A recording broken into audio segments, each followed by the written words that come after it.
सत श्री अकाल। मैं doctor Kamaljit Kaur Banga, officiating principal national college for women Machhiwara. अज मैं तुहानू पंजाबी दी प्रसिद्ध कहानीकार सरगी दी कहानी कुड़ियां सुणाउण जा रही हाँ। टैलीविजन ते नन्ही शाह दी मशहूरी आउण डई है। नन्ही शाह वाली बीबी दे बोल मेरियां आंदरां नू धू पाउंदे। मैनू लगदा जिवें हरसिमरत ये सब कुछ मैनू ही कहण डई होवे। उदों मेरा जी करदा ਇਹ डब्बा जिहा बंद कर देवां ते उहदे सामने बैठे सब जियां दा सिर भन देवां, पर सारा गुस्सा अंदरों अंदरी पी जांदी आ। अजे मेरा वेला नहीं, बस रब एक पुत दे देवे, फिर देसूं पता इन्हां सारियां नूं। पुत दा ख्याल आउंदियां ही मेरे पैर मल्लो मल्ली उस कमरे नूं हो तुरे जिथे मेरी कुड़ी कूक सुत्ती पई सी। जदों मन नूं पचतरी जही लगू कुड़ी नूं वेखण लग पाऊं। इनू वेखदियां ही सब कुछ छपन हो जाता। सुख नाल पंजवां लगा है ते इन्हां 5 सालां च जो मैं झल्लिया जां झल्लण डई आं वो मैनू जां मेरे रब नूं ही पता है। हे रब्बा, 4 वेलियां दा एक वेला मेरी निमाणी दी झोली भर दे। तेरे घर किसी शै दा कोई घाटा नहीं। इस तो अगे मेरे कोलों बोल नहीं हुंदा, अखां भर आउंदियां। मुंडा लैण लई बड़े पाप होए मेरे तो। कई वारी मड़ी मसानी जाके नहाती, बड़े टूने टामन कीते। हुण भी सस जिधर नूं लै जावे नाल तुर पैंदी हाँ, पर अजे तक रब नहीं सी बौड़िया। विआह दे पहले साल ही पलेठी धी होई तां सारियां दे मूँह सीते गए। किसी ने मेरी धी नूं चज नाल ना वेखिया ते ना ही मेरी सार लई। मेरी ददेस रब नूं मन्नण वाली मेरे सिर ते हत्थ फेरदियां बोली, ओ नार सुलखणी जिस पहलां जाई लक्ष्मी। पर यह कहण तो बाद उनकी आवाज़ भी कंब गई सी। चाहुंदी तां मैं भी पुੱਤ सी। एक बार मेरे दिल नूं धक्का जिहा लगा। जिस साल ये होई साडे विआह दी पहली लोहड़ी सी। मैनूं चंगा चेता है, किसी ने मेरी धी नूं गोदी चुक के शगन पाउंदियां आखिया सी, करमां वाली आ जिने पहली वारी मल लई, फिर किसने तेरी वारी आउण देनी सी भला। वाकिया ही फिर जेड़ियां कुखे पईयां वो कदों आईयां, जे एक आई भी सी वो भी हफ्ते दी होके मर खप गई सी। कल दी आके बैठी आ मेरी ननान। सारा टब्बर उहदे गोडे मुड बैठा हिड़ करन डिया आ। वो गल्लां भावें मेरे खसम नाल करन डई होवे, पर सुनाइयां मैनू करदी है। मेरे तो शुरू होई गल मेरी माँ ते आके मुकदी है। असी भी दोवें भैणां जो होईयां। मैं गल सुनी भी अनसुनी कर दिंदी, सब दियां ढिड च पा लैंदी, अंदरों अंदरी धुखदी रहिंदी ते कई वार अंदरों अंदरी धुखदी दा धुआं सिर नूं जा चढ़दा।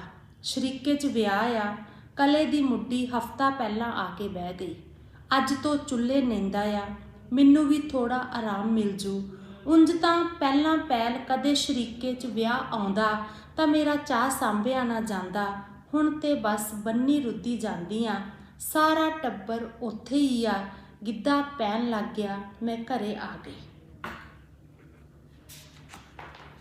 बाहर खड़का होया, मावां धीआं आ गईयां लगदियां, किद्दां हिड़ करन डईयां।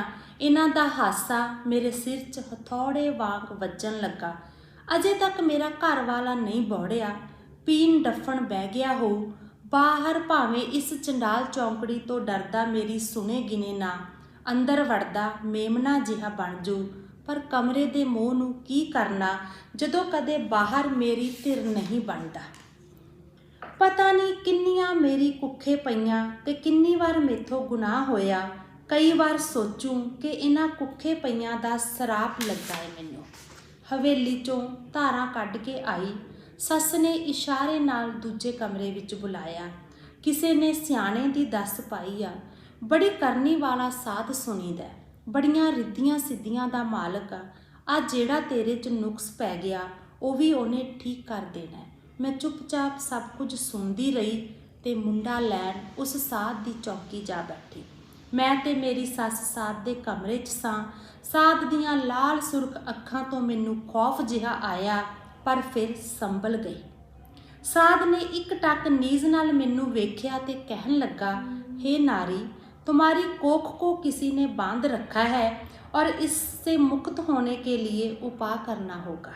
फिर वो 40 नाग नागनी दे जोड़े मेरे हत्थ च फड़ाउंदिया समझाउण लगा, नारी, प्रतिदिन एक जोड़े को शिवलिंग के 7 चक्कर लगाकर जल में प्रवाह करना है और अंतिम जोड़े को जल प्रवाह करने के तुरंत बाद इस कमरे में अकेले आना है।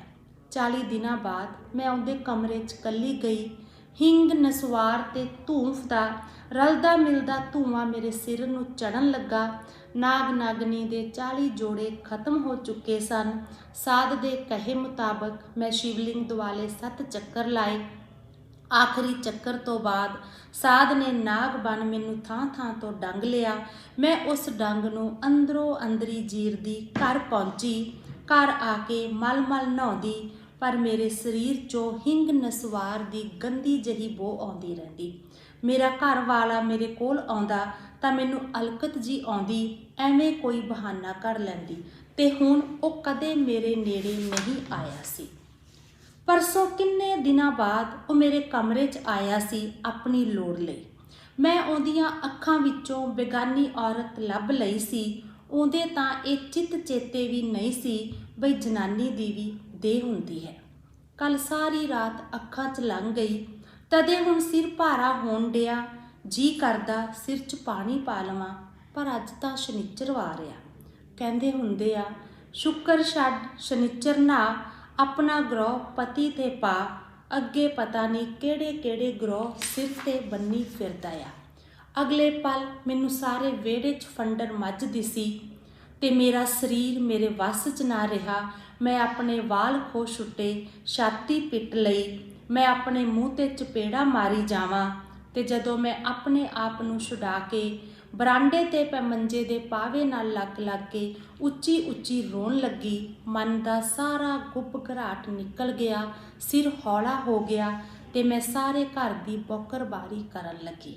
ਸੱਸ ਮੇਰਾ ਹੱਥ ਹੌਲਾ ਕਰਵਾਉਣ ਲਈ ਮੈਨੂੰ ਸਾਧ ਦੀ ਚੌਂਕੀ ਲੈ ਗਈ। ਕਮਰਾ ਉਹੀ ਆ, ਪਰ ਸਾਧ ਉਹ ਨਹੀਂ। ਸਾਰੀ ਦੁਨੀਆ ਤੋਂ ਪੈਰੀ ਹੱਥ ਲਵਾਉਣ ਵਾਲਾ ਬਾਬਾ ਮੇਰੇ ਪੈਰਾਂ ਨੂੰ ਚੁੰਮ ਚੱਟ ਰਿਹਾ ਸੀ, ਤੇ ਉਸ ਬਾਬੇ ਨੇ ਮੇਰੇ ਹੱਥ ਹੌਲਾ ਕਰਦਿਆਂ ਮੈਨੂੰ ਵੀ ਹੌਲੀ ਕਰ ਦਿੱਤਾ। ਅੱਜ ਸਾਧ ਦੀ ਚੌਂਕੀ ਭਰਨੀ ਮੈਨੂੰ ਭੈੜੀ ਨਹੀਂ ਸੀ ਲੱਗੀ। ਜਦੋਂ ਤੋਂ ਚੌਂਕੀ ਭਰ ਕੇ ਆਈ, ਆਪਣਾ ਆਪ ਵੱਸ ਜਾ। ਕਈ ਵਾਰ ਜੀ 'ਚ ਆਊ, ਨਵੀਂ ਲਿਆਉਣ ਕਰਕੇ ਮੇਰਾ ਚੱਜ ਨਾਲ ਇਲਾਜ ਨਹੀਂ ਕਰਵਾਉਂਦੇ। ਕਹਿੰਦੇ ਹੋਣੇ ਆ ਮਰ ਖੱਪ ਜਾਵੇ। ਸਕੂਲੋਂ ਆਈ ਕੁੜੀ ਨੂੰ ਮੈਂ ਬਾਹਾਂ 'ਚ ਘੁੱਟ ਲਿਆ, ਤੇ ਐਵੇਂ ਹੀ ਮਨ 'ਚ ਆਇਆ, ਇਹੋ ਮੁੰਡਾ ਬਣ ਕੇ ਆ ਜਾਂਦੀ ਤਾਂ ਮੈਨੂੰ ਆਹ ਦਿਨ ਨਾ ਵੇਖਣੇ ਪੈਂਦੇ। ਤੇ ਫਿਰ ਕੰਮ ਕਰਦਿਆਂ ਮੇਰੀ ਅੱਖ ਲੱਗ ਗਈ। ਉੱਚੀ ਦੇਣੀ ਮੇਰੀ ਭੁੱਬ ਨਿਕਲੀ, ਗੁੱਤ ਖੁੱਲ੍ਹ ਗਈ, ਸਿਰ ਹਿੱਲਣ ਲੱਗਾ, ਤੇ ਮੇਰੀ ਗਵਾਂਢਣ ਤੇ ਡਿਸਪੈਂਸਰੀ ਦੀ ਨਰਸ ਮੇਰੇ ਸਿਰਹਾਣੇ ਖੜੀਆਂ ਹੋਈਆਂ। ਨਰਸ ਨੇ ਟੀਕਾ ਲਾਇਆ ਤਾਂ ਮੇਰੀ ਸੁਰਤੀ ਕੰਮ ਕਰਨੋਂ ਹਟ ਗਈ। ਥੋੜ੍ਹੀ ਚਿਰਕੀ ਹੋਸ਼ ਆਈ ਤਾਂ ਚਾਚੀ ਨੇ ਮੈਨੂੰ ਕਿਹਾ, ਗੱਲ ਸੁਣ, ਡਿਸਪੈਂਸਰੀ ਜਾ, ਬੜੀ ਸਿਆਣੀ ਆ ਨਵੀਂ ਡਾਕਟਰਨੀ। ਨਾਲੇ ਧੀਏ, ਜੇ ਆਪਣੇ ਬਾਰੇ ਨਹੀਂ ਤਾਂ ਆਪਣੀ ਧੀ ਬਾਰੇ ਸੋਚ। ਚਾਚੀ ਚਲੀ ਗਈ ਤੇ ਮੈਨੂੰ ਸੋਚੀ ਲਾ ਗਈ।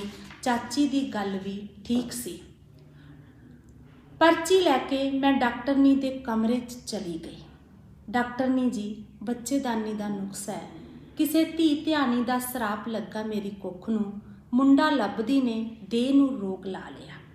ਵੇਖ ਜੀਤਾ, ਮੁੰਡਾ ਹੋਣਾ ਬੰਦੇ ਦੇ ਹੱਥ ਵੱਸ ਹੁੰਦਾ ਆ। ਦੱਦੇ ਤੇ ਢੱਡੇ ਸੂਤਰ ਦਾ ਪਤਾ ਹੋਣਾ ਤੁਹਾਨੂੰ। ਨਹੀਂ ਡਾਕਟਰਨੀ ਜੀ, ਮੈਂ ਕਿਹੜਾ ਬਹੁਤਾ ਪੜ੍ਹੀ ਲਿਖੀ ਹੋਈ ਆ। ਮੈਨੂੰ ਨਹੀਂ ਦੱਦੇ ਢੱਡੇ ਦੀ ਸਮਝ ਪੈਣੀ। ਸਾਦੀ ਭਾਸ਼ਾ 'ਚ ਸਮਝਾਓ। ਵੇਖ ਜੀਤਾ, ਸਮਝ ਲੈ, ਤੂੰ ਧਰਤੀ ਐ। ਤੇਰੇ 'ਚ ਬੀ ਤੇਰੇ ਘਰ ਵਾਲੇ ਨੇ ਪਾਉਣਾ ਹੈ।